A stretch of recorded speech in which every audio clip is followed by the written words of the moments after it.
امریکہ ایران جنگ کے 100 دن، کس نے کیا کھویا، کیا پایا، اب تک ہوا کیا؟ حزب اللہ کے لیے ایران کا اسرائیل پر حملہ مشرق وسطی کی جیو پالیٹکس میں ایک کلیدی شفٹ۔ حوثی مجاہدوں کا اسرائیل پر حملہ، آبنائے باب المندب پر اسرائیلی اور امریکی جہازوں کو نشانہ بنانے کی دھمکی کتنی خطرناک ہے۔ ٹرمپ اور ملعون یاہو کے مفادات کی جنگ، امریکہ کو اسرائیلی جاسوسوں سے شدید خطرہ، پینٹاگون کا ہائی الرٹ، ملعون یاہو نے ایرانی میزائلوں کا بدلہ غزہ میں فلسطینیوں سے لینا شروع کر دیا، بچے بھوکے مرنے لگے۔ جنگ کا مستقبل کیا ہوگا؟ ایک حقیقت پسندانہ تجزیہ، آگے کیا ہونے والا ہے۔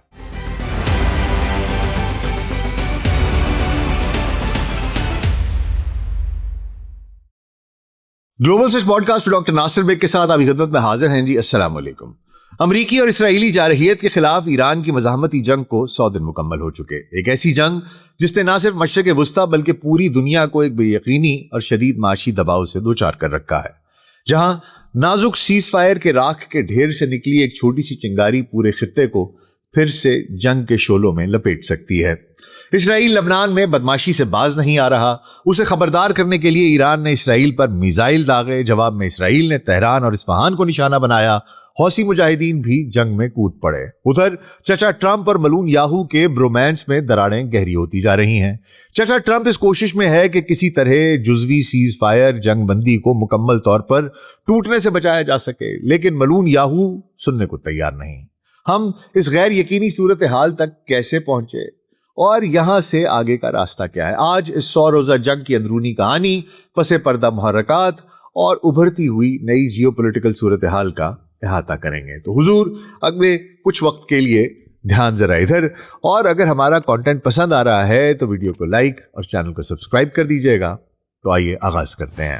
28 فروری کو امریکہ اور اسرائیل نے مشترکہ طور پر ایران پر ایک ہولناک جنگ مسلط کی، جس کے ابتدائی چند گھنٹوں کے اندر ہی پورے ملک میں، پورے ایران میں 900 سے زائد مقامات کو نشانہ بنایا گیا۔ اس وحشیانہ حملے میں ایران کے رہبر اعلیٰ آیت اللہ علی خامنائی اور ان کے اہل خانہ شہید ہو گئے، اور چند ہی دنوں میں ایران کی دیگر اعلیٰ قیادت کی اکثریت کو بھی شہید کر دیا گیا۔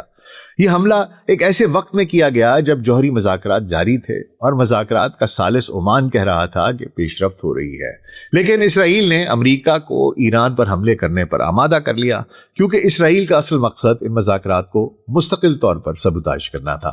اس جنگ کے دوران ایک ایسا اندوہناک واقعہ پیش آیا جس نے پوری دنیا کو ہلا کر رکھ دیا۔ ایرانی شہر میناب میں امریکی فضائی حملے نے ایک پرائمری اسکول کو نشانہ بنایا، جس میں 170 معصوم بچے اور اساتذہ موقع پر ہی شہید ہو گئے۔ امریکہ نے پہلے تو روایتی طور پر اس واقعے سے انکار کیا، لیکن بعد میں اسے ایک آپریشنل غلطی قرار دے کر پلو جھاڑنے کی کوشش کی۔ ایران کی حکومت نے، جو اس وقت اپنی بقا کی جنگ لڑ رہی تھی، اپنے اس دفاعی منصوبے پر عمل درآمد شروع کر دیا جس کی وہ برسوں سے وارننگ دے رہا تھا۔ ایران نے پورے خطے میں سینکڑوں میزائلوں اور ڈرونز کی بارش کر دی۔ پڑوسی خلیجی ممالک میں قائم امریکی فوجی اڈوں اور سفارت خانوں کو براہ راست نشانہ بنایا گیا۔ ایرانی ڈرونز نے دنیا کے سب سے بڑے توانائی فراہم کرنے والے مراکز پر کاری ضربیں لگائیں، لیکن عالمی معیشت کو سب سے بڑا جھٹکا تب لگا جب ایران نے دنیا کی اہم ترین توانائی کی گزرگاہ آبنائے ہرمز کو مکمل طور پر بند کر دیا۔ آبنائے ہرمز کی بندش سے خام تیل کی قیمتیں آسمان کو چھونے لگیں اور عالمی مارکیٹیں ایک ہولناک تباہی کا منظر پیش کرنے لگیں۔ دنیا خلیج سے آنے والی توانائی کے بغیر تب تک بقا برقرار رکھ سکتی ہے؟ یہ سوال عالمی طاقتوں کے لیے آج بھی ایک بھیانک پہیلی بنا ہوا ہے۔ اسرائیل کے اندر ایرانی حملوں کی یکے بعد دیگرے آنے والی لہروں نے اسرائیل کے جدید ترین فضائی نظام آئرن ڈوم کو مفلوج کر کے رکھ دیا۔ صرف بیت شمش میں ہونے والے ایک حملے میں 9 اسرائیلی ہلاک ہوئے۔ ایران اس جنگ کے لیے مکمل تیار تھا۔ اس نے اسرائیل کے مہنگے اور جدید ترین ایئر ڈیفنس سسٹم کو نیوٹرلائز کرنے کے لیے سستے ڈرونز کا استعمال کیا، جبکہ ہرمز میں اس کے خطرے نے بحری جہازوں کو دور رکھا اور تیل کی قیمتوں کو بلند ترین سطح پر برقرار رکھا۔ اسی دوران لبنان سے حزب اللہ اس تنازع میں کود پڑا اور اسرائیل کے اندر شدید حملے شروع کر دیے۔ اسرائیل نے جواب میں جنوبی لبنان اور بیروت پر بمباری کی، جس کے بعد اسرائیل نے زمینی حملے، گراؤنڈ انویژن کا آغاز کر دیا۔ ٹرمپ پر عوامی اور سیاسی دباؤ بڑھ رہا تھا کہ وہ اس جنگ کا جواز پیش کرے۔ کانگریس یا اقوام متحدہ کی منظوری کے بغیر شروع کی گئی اس جنگ کے بارے میں چچا ٹرمپ نے دعویٰ کیا کہ یہ ایران میں حکومت کی تبدیلی یعنی ریجیم چینج اور اسے جوہری ہتھیار بنانے سے روکنے کے لیے کی گئی ہے۔ ٹرمپ کا اصرار تھا کہ یہ جنگ زیادہ سے زیادہ 6 ہفتے تک چلے گی، لیکن ایران نے دنیا کو حیران کر دیا۔ شہید آیت اللہ علی خامنائی کی جگہ مجتبیٰ خامنائی جو ان کے بیٹے ہیں نئے رہبر اعلیٰ منتخب ہوئے، یعنی ایک خامنائی کی جگہ دوسرا خامنائی اس نے قیادت سنبھال لی اور مزاحمت کا علم بلند رکھا۔ امریکہ اور اسرائیل نے اپنے اہداف کا دائرہ وسیع کرتے ہوئے ایران کی سویلین قیادت کو بھی نشانہ بنانا شروع کر دیا۔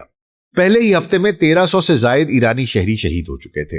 ایندھن کے ڈپوؤں کو نشانہ بنایا گیا جس سے بڑے پیمانے پر آگ بھڑک اٹھی۔ فیکٹریوں، بینکوں، اسکولوں، یونیورسٹیوں، ہسپتالوں پر بمباری کی گئی۔ جب اسرائیل نے ایران کے ساؤتھ پارس پر حملہ کیا جو دنیا کا سب سے بڑا گیس فیلڈ ہے، تو ایران نے جواب میں قطر کی راس لفان پلانٹ پر حملہ کر کے اسے بند کرنے پر مجبور کر دیا، جس سے دنیا کی LNG کی سپلائی کا 5واں حصہ 20% ایک ہی جھٹکے سے غائب ہو گیا۔ جنگ کو کنٹرول سے باہر ہوتا دیکھ کر ٹرمپ نے ایران کو ایک خوفناک الٹیمیٹم دیا، آبنائے ہرمز کو فوری طور پر کھولا جائے ورنہ امریکہ ایران کے پاور پلانٹس اور پلوں کو اڑا دے گا۔ جب ایران نے جھکنے سے انکار کیا تو ٹرمپ نے سوشل میڈیا پر لکھا، آج رات ایک پوری تہذیب کا نشان مٹ جائے گا، وہ تہذیب جو کبھی واپس نہیں لوٹ سکے گی۔ میں نہیں چاہتا کہ ایسا ہو، لیکن شاید ایسا ہوگا۔ جب دنیا ایٹمی تباہی کے دہانے پر پہنچ چکی تھی تب اچانک ایک سیز فائر جنگ بندی کا اعلان ہوا۔ ٹرمپ نے تباہی کے دہانے سے قدم پیچھے ہٹائے اور وجہ تھی پاکستان۔ پاکستان نے اس بحران میں دونوں فریقین کے درمیان مذاکرات کے لیے ثالث میڈییٹر کا کردار سنبھال لیا۔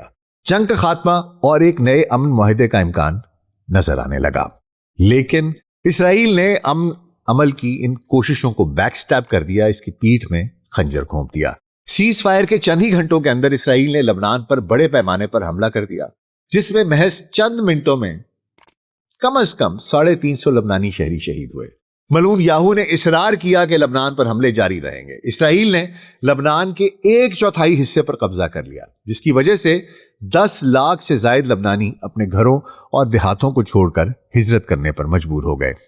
اس دوران اسلام آباد میں ایران اور امریکہ کے درمیان ہونے والے پہلے براہ راست مذاکرات بغیر کسی نتیجے کے ختم ہو گئے۔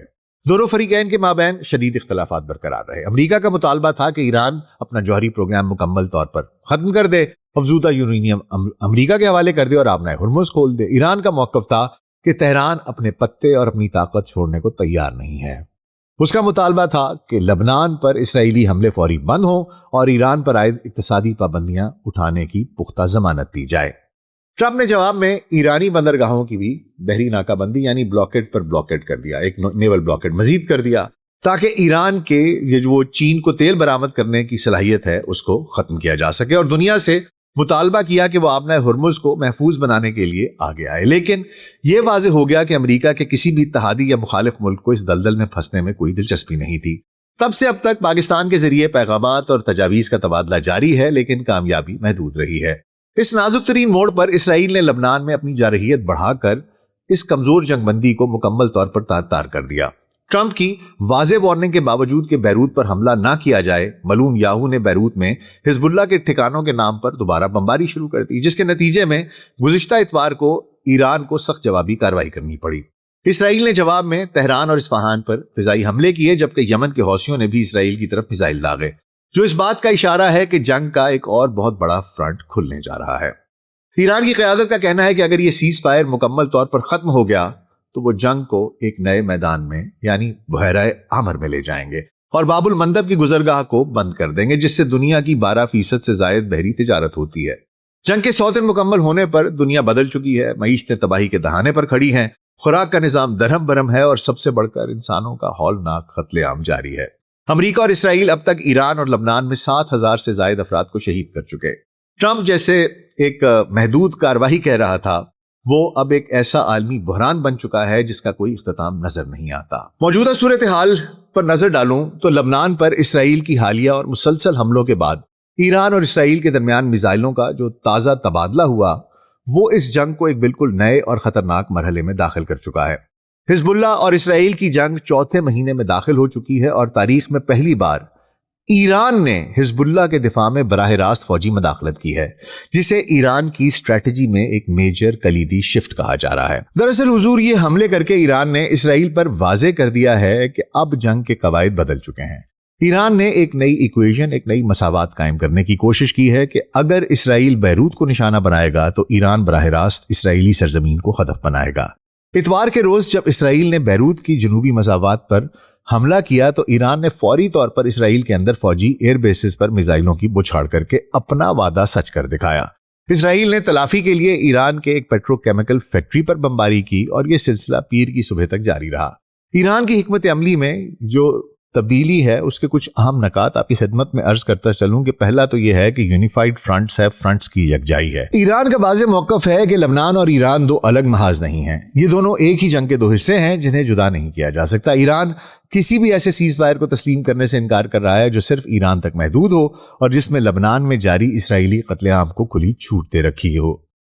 دوسرا ہے مزاحمتی نیٹ ورک کا دفاع۔ اگر ایران خاموش رہتا اور اسرائیل حزب اللہ کو کچل دیتا تو ایران خطے میں اپنے سب سے بڑے فوجی اثاثے اور حال ہی میں حاصل کردہ اسٹریٹجک برتری لیوریج دونوں کو دیتا۔ اس لیے ایران نے اپنی پوزیشن برقرار رکھنے کے لیے سیز فائر سے نکلنے کی قربانی دینا بہتر سمجھا۔ تیسرا ہے ٹرمپ پر دباؤ ڈالنے کی پالیسی۔ ایران جانتا ہے کہ ٹرمپ کسی بھی قیمت پر مشرق وسطیٰ کی اس جنگ سے نکل کر ایک ڈیل کرنا چاہتا ہے تاکہ اس کی صدارت اور ریپبلکنز کو جو سیاسی نقصان پہنچا ہے اس کا کچھ ڈیمیج کنٹرول کر سکے۔ ایران کا اسرائیل پر میزائل داغنا دراصل ٹرمپ کو یہ پیغام ہے کہ آگے بڑھ اور اپنے سرکش اتحادی ملون یاہو کو لگام ڈال، ورنہ خطہ ہولناک جنگ کی نظر ہو جائے گا۔ دوسری جانب حضور، لبنان کی حکومت شدید ترین مشکلات کا شکار ہے۔ واشنگٹن میں اس کے اسرائیل کے ساتھ براہ راست مذاکرات جاری ہیں، لیکن سفارتی ڈیڈ لاک برقرار ہے جوں کا توں ہے، کیونکہ اسرائیل کے مطالبات انتہائی توہین آمیز ہیں۔ اسی دوران اسرائیلی فوج نے دانستہ طور پر لبنانی فوج کی ایک گاڑی کو نشانہ بنا کر ایک بریگیڈیئر جنرل سمیت 3 فوجی اہلکاروں کو شہید کر دیا۔ لبنان میں اسے لبنانی فوج کے لیے اسرائیل کا ایک کھلا اور خوفناک پیغام سمجھا جا رہا ہے، کیونکہ لبنانی فوج نے حزب اللہ کو غیر مسلح کرنے کے اسرائیلی مطالبات کو تسلیم کرنے سے انکار کر دیا تھا۔ لبنان میں اسرائیل کی فضائی بمباری مسلسل جاری ہے۔ شہید ہونے والوں کی تعداد 3,3600 سے تجاوز کر چکی ہے، جن میں بڑی تعداد خواتین، بچوں اور طبی عملے یعنی کہ پیرامیڈکس کی ہے، جنہیں جان بوجھ کر اسرائیل کی طرف سے نشانہ بنایا جا رہا ہے۔ اسرائیل نے اب لبنان کے مزید شمالی اضلاع جیسے سیڈون، جزین اور زہرانی کو خالی کرنے کے احکامات جاری کر دیے ہیں۔ آپ کو میں بتاتا چلوں کہ 2 دریا ہیں، ایک لاتانی اور اس کے اوپر زہرانی۔ پہلے انہوں نے یہ کہا تھا کہ ہم لاتانی دریا سے نیچے رہیں گے، جنوب میں رہیں گے، لیکن اب یہ اس کے شمال میں چلے گئے ہیں۔ اس سے آگے زہرانی دریا ہے اور پھر اس سے بھی اوپر بیروت ہے۔ اب یہ زہرانی دریا تک پہنچ گئے ہیں۔ جتنی واٹر باڈیز ہیں، جتنی آبادی ہے، 1/5 آف لیبنان انہوں نے اس پر قبضہ کر لیا ہے۔ اب اس کا مطلب کیا ہے؟ اس کا مطلب یہ ہے کہ اسرائیل لبنان کے اندر مزید ڈیپ جانا چاہتا ہے، گہرائی تک زمینی فوج کو دھکیلنے اور طویل مدتی فوجی قبضے، ملٹری آکوپیشن کی تیاری کر رہا ہے۔ اب ایک طرف تو لبنان میں یہ چل رہا ہے، دوسری طرف ایران اور اسرائیل کے درمیان یہ جو تازہ ترین حملے ہیں، ان کے بعد یمن کے حوثی مجاہدین نے عالمی معیشت کے لیے ایک اور تباہ کن اعلان کر دیا ہے۔ حوثی فوج کے ترجمان نے باب المندب کی گزرگاہ پر اسرائیل کے لیے مکمل اور اسٹریٹجک ناکہ بندی، ٹوٹل بلاکیٹ کا اعلان کیا ہے۔ حوثی ترجمان نے واضح الفاظ میں کہا کہ اب سے تمام اسرائیلی بحری جہاز یا کوئی بھی ایسا بحری جہاز جس کے تجارتی روابط اسرائیل یا امریکہ کے ساتھ پائے گئے، وہ ہماری فوج کا جائز اور قانونی ہدف، لیجٹمیٹ ملٹری ٹارگٹ ہوں گے۔ یہ بحری ناکہ بندی تب تک جاری رہے گی جب تک ہمارے علاقائی اتحادیوں غزہ، ایران، لبنان، عراق اور یمن کے خلاف فوجی کارروائیاں اور اقتصادی محاصرے ختم نہیں کیے جاتے۔ اس کے ساتھ ہی حوثیوں نے اسرائیل کے دل یعنی تل ابیب کے شہری علاقوں پر ایک بڑا میزائل حملہ بھی کر دیا اور یہ ثابت کر دیا کہ وہ سیز فائر کے خاتمے کی صورت میں شدت کا جواب مزید شدت سے دینے کے لیے پوری طرح تیار ہے۔ اب دنیا کی 2 سب سے اہم ترین بحری گزرگاہیں ہرمز اور بحیرہ احمر بیک وقت جنگی زون بن چکی ہیں، جو عالمی تجارتی نظام کی کمر توڑنے کے لیے کافی ہے۔ لیکن حضور، اس